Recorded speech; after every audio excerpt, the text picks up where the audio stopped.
ਛੋੜੇ ਓਏ ਮਾਮਾ ਅੱਜ ਦਾ ਮਾਰਨਾ ਰੋਣਾ ਮਾਮੇ ਹੁਣ ਕੀ ਦੇਖਦਾ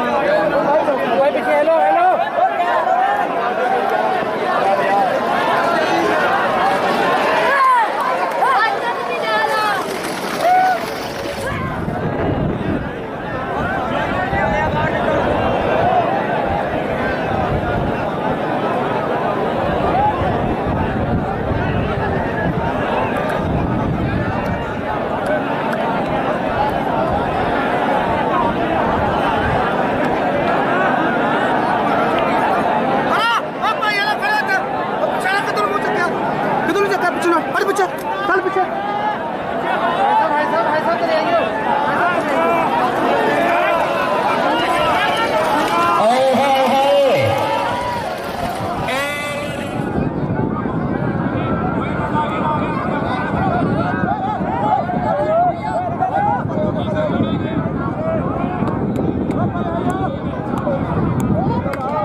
काले पीछे जी जा काले पीछे जी काले आ जाओ यार काले आ जाओ हाँ जी पीछे जी आओ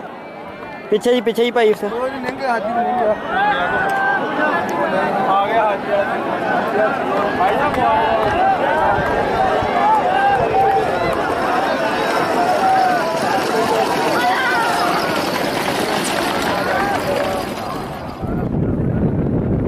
इंशाअल्लाह फिर पट्टी दे विच तगड़े मुकाबले होंगे। लो जी 7वें राउंड की चलो